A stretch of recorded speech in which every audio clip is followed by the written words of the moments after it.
यदि हम नमन करते हैं, किसी भी धर्म में देख लो, हिंदू हो, सिख हो, मुस्लिम हो, ईसाई हो, सारे धर्मों में एक जैसे ही प्रणाम करते हैं।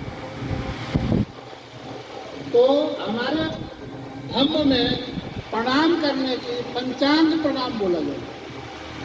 पंचांग प्रणाम करने की क्या प्रक्रिया है वो मैं करके दिखाता हूँ आप लोगों को। जहाँ भी जाए आप लोग उस तरह करें, ना कि जिस तरह आज हमने देखा है। एक मिनट,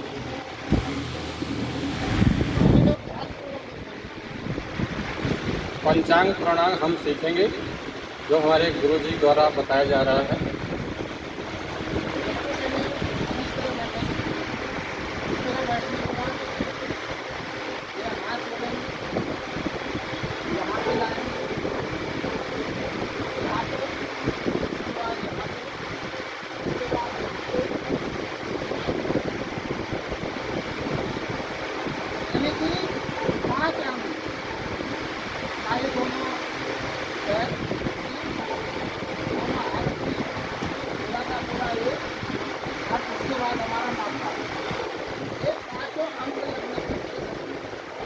ये एक तरह से व्यायाम, इसको करने से कमर में दर्द नहीं होगा, बहुत सारी बीमारियां खत्म हो। तो आप लोग इसको सही तरीके से इसी तरह करें।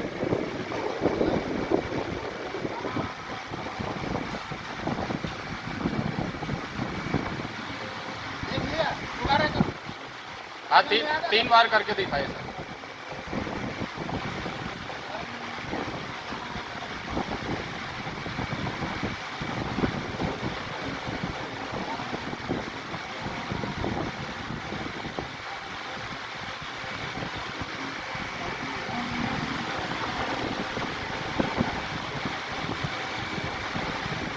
धन्यवाद गुरुजी।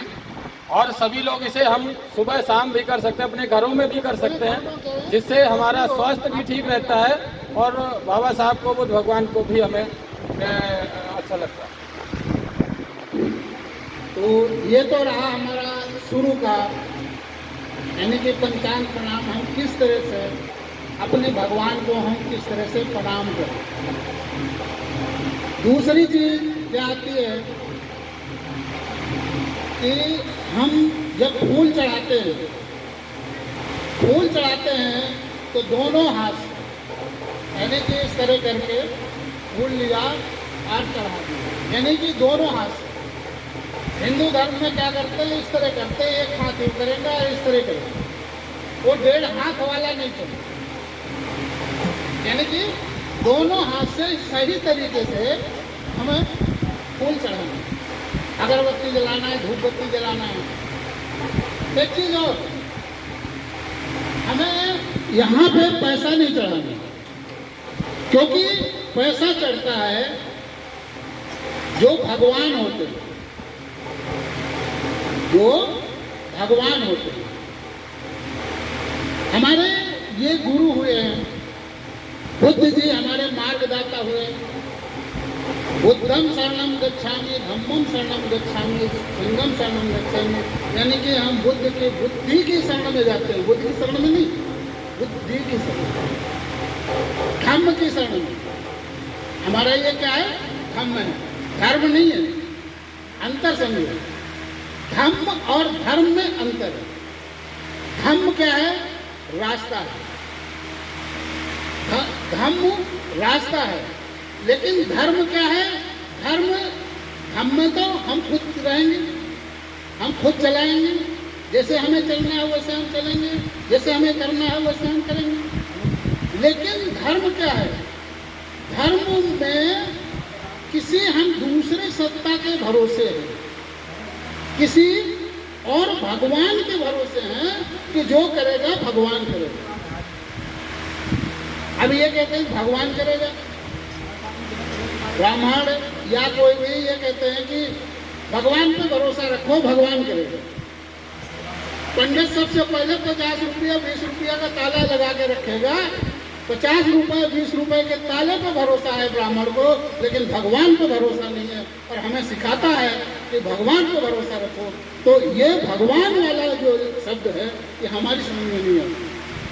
हमें खुद तय करना है हमें कैसे चलना है।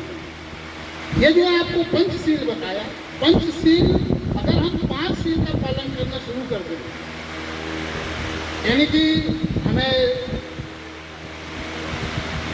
हत्या नहीं करनी। हत्या का मतलब ये नहीं है किसी को गलत बात नहीं बोलनी, वो हत्या होती है। किसी को अपशब्द नहीं कहना, किसी को मारना नहीं, तो ये सब अपशब्द। इसको हम जब छोड़ देंगे ना तो अपने आप खुशी आ जाएगा। जब हम यानी कि चोरी नहीं करेंगे, चोरी ना करने का मतलब अभी हमारे गुरु जी ने समझाया, चोरी नहीं करेंगे। चोरी का मतलब ये नहीं है कि हम खाली यही चोरी नहीं करेंगे। चोरी का मतलब बहुत कुछ है। अगर हम झूठ भी बोल रहे हैं, किसी को देख करके कोई और रास्ता बता दिया, कुछ और बता दिया, वो सारा चोरी है। चोरी करने का हमारा जो बाबा साहब ने संविधान लिखा है, संविधान में जितने आर्टिकल हैं वो सारे के सारे आर्टिकल हमारे जो हैं वो हमारे पंचशील से लिए गए हैं, हमारे बुद्ध धर्म से लिए गए। हमारा ये जो देश चल रहा है, हमारा देश चल रहा है वो बौद्ध धर्म के ऊपर चल रहा है।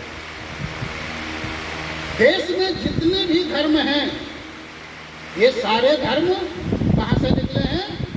बौद्ध धर्म से निकले हैं। क्योंकि बौद्ध धर्म के ही रास्ते पे सारे धर्म चलते हैं, चाहे वो सिख हो, जैन हो, ईसाई हो, बौद्ध हो, कोई भी हो।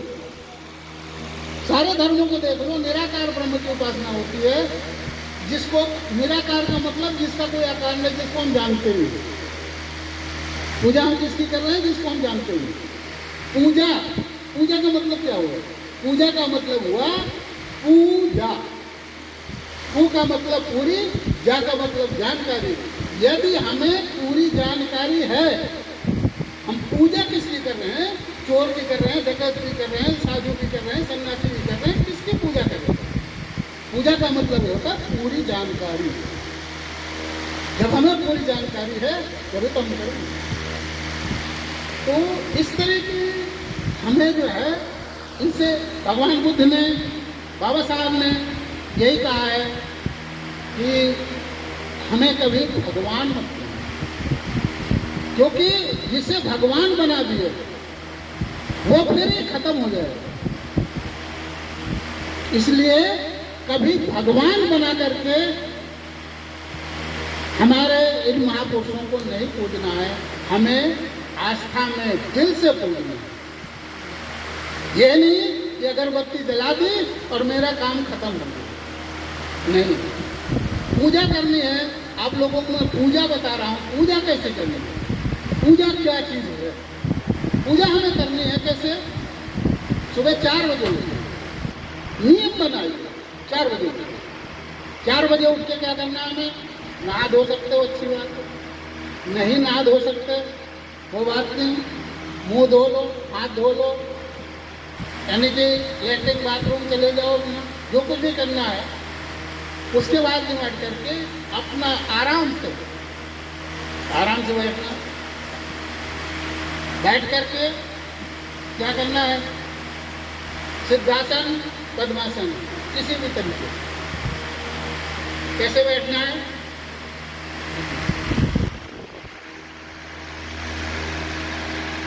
इस तरह बैठना, ठीक। अब इस तरह के ऐसे बैठना, आके ऐसे। ये दोनों अवस्था है। इन दोनों अवस्थाओं में हमें बैठना है। और उसके बाद हमें क्या करना है? हमें कोई चीज़ सोचना नहीं है, किसी भगवान को नहीं जपना है, कोई माला नहीं लेनी, कुछ नहीं करना। आपको सिर्फ और सिर्फ आंख बंद करना है। अंधेरा होना चाहिए, उजाला नहीं होना चाहिए। बैठ करके आप आराम से आंख बंद करिए और आंख बंद करके सिर्फ आपको एक चीज देखना है, क्या? हमारी नाक। जब हम सांस लेते हैं तो हमारी नाक में सांस आके टकराता है। वो कौन सी नाक में टकरा रहा है, कौन सी नाक से सांस बाहर जा रही है, कौन सी नाक से सांस अंदर आ रही है, केवल हमें ये चीज देखना है, और यही भगवान जो कहते हैं ना, भगवान से सीधा संबंध है। आपका संबंध जब भी भगवान के साथ जुड़ेगा जब आप सांस के ऊपर करके अपना आंख बंद करके और मेडिटेशन में बैठेंगे। इसी तरह से आप भगवान के साथ आपका संबंध बन सकता है। हम जिंदा क्या है, जिंदा क्यों है? सांस लेकर के बच्चा पैदा होता है। अगर सांस ले रहा है तो कहते हैं बच्चा ठीक ठाक। अगर बच्चा सांस नहीं ले रहा है तो दाई और जो भी हमारी माताएं बहनें होती है कहती हैं अरे बच्चा इसे दबाओ दबाओ दबाओ। उसे दबाते हैं, जब वो थोड़ी देर के बाद जब बोलता है तब कहते हैं कि हाँ भैया सांस लेकर के हम पैदा हुए, कोमा में चले गए, एक्सीडेंट हो गया, कुछ भी हो गया, हम कहीं नहीं चले गए। अगर हमारा सांस चल रहा है तो हम जिंदा हैं। और जिस दिन हमारी सांस बंद हो जाती है, सांस हमारी निकली और डॉक्टर ने कहा भैया सांस चलना बंद हो गया, हमारा पूरा खेल जो भगवानों के ऊपर छोड़ा जाता है ना, कोई भगवान नहीं है। हमारा पूरा खेल हमारी सांसों के ऊपर। हमारी सांसें निश्चित है, हमारी सांसें जितना आएंगी, जितनी सांसें हम खर्च करेंगे उतना ही हम मौत के करीब हैं। जितनी सांसें हम कम खर्चा करेंगे उतना ही हम सुरक्षित रहेंगे, उतनी जल्दी उतनी हमारी उम्र बढ़ती है। हम 15-16 सांसें लेते हैं 1 मिनट में, दौड़ते हैं हमारी 18-20 हो जाती है, किसी से साथ झगड़ा हो गया 40-45 हो जाती है। इस तरह हमारी सांसें बढ़ती हैं। तो इन सांसों को हमें कैसे कम करना है? सांस लेना है पूरा। पूरा का मतलब क्या है?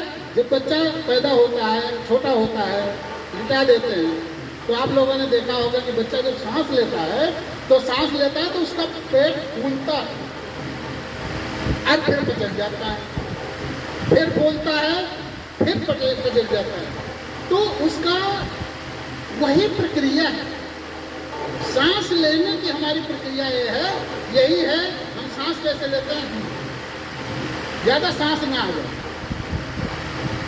जबकि सांस हमें लेना है कि हमें आधा घंटे करना, 15 मिनट करना, 10 करना, उस टाइम जब मैं कह रहा हूँ कि आपको आंख बंद करने रहता है तो उस टाइम सांस कैसे लेना है?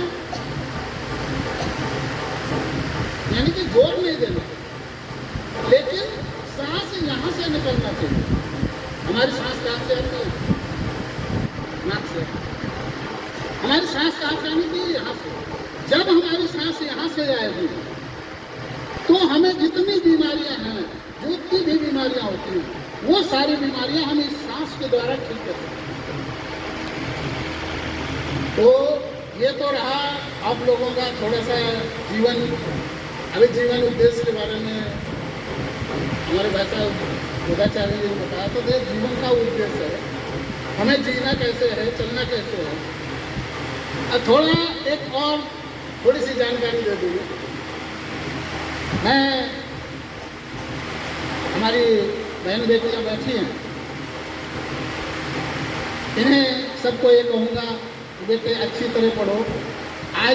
आजकल शादी जब ही होती है जब लड़की ग्रेजुएट होती है। बिना ग्रेजुएट के आजकल लड़कियों की शादी नहीं होती है। हम क्या करते हैं? हमारी माएँ जो बैठी हैं, मैं यही इसीलिए कह रहा हूँ, हमारे माएँ जो बैठी हैं ये गलती ना करें। हमारी माएँ क्या करती हैं? बेटियों को कहती हैं बेटी नवरात्रि का व्रत रख ले, बेटी शिवरात्रि का व्रत रख ले।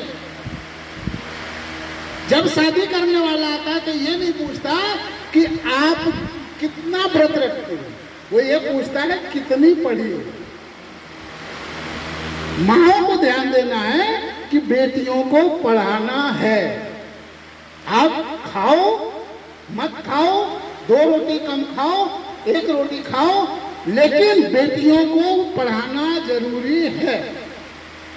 ये बाबा साहब का आदेश है और हम आपको प्रचारक हैं, हम आपको बताना चाहिए। अब रहा व्रत की बात, शंकर जी का व्रत रखते हो। शंकर जी क्या करते हैं? बेटी हमारी बहुत जाती है जल चढ़ाने ना, हैं? जाती है ना, सोमवार का व्रत रखती है, 16 सोमवार, 14 सोमवार, 15 सोमवार जो भी रखती है, व्रत करती है। शंकर जी का व्रत करती है। शंकर जी क्या थे? शंकर जी भूत भावित लपेटे रहते थे। कोड़ी कलंदर उनको दिखाया गया, सारे दिन नशे में घुघुत, दारू पी करके, अरे भांग पी करके, अफीम खा करके, सारे दिन नशे में धूत। भगवान जैसा ही पति चाहिए क्या आप लोगों को? बेटियों से मैं पूछना चाहता हूँ, माए हमारी 16 दिन का सोमवार का व्रत रखती हैं, बेटियां कहती हैं हम पति के लिए व्रत रखती हैं, लेकिन माओ को क्या पता किस लिए व्रत रखती हैं? क्या दूसरा चाहिए? अच्छा, दूसरी चीज बेटियों से मैं ये कहना चाहूंगा कि या तो भोले जैसा नशेड़ी पति चाहिए तो भोले की पूजा करो, और नहीं तो हमारे बाबा साहब जैसे सूट बूट वाले, अरबुद्ध जी जैसे ज्ञान वाले अगर आप लोगों को पति चाहिए तो बेटे बुद्ध जी और बाबा साहब की पूजा करें, ना कि इन जो हमारे जितने भी भगवान हैं, सारे भगवानों की अगर मैं हिस्ट्री खोलना शुरू कर दूंगा तो बहुत टाइम हो जाएगा। तो मैं आप लोगों से यही गुजारिश करूंगा कि आप लोग जो है ये बाबा साहब और बुद्ध जी की पूजा करें, और आप लोग सदा सुखी रखें, सदा सुखी रहें। आप लोगों की मेरी यही कामना है। टाइम बहुत है, वक्ता बहुत है, तो इसलिए मैं आप लोगों से विदा लेता हूँ, अपनी वाणी को विराम देता हूँ। जय भीम, नमो।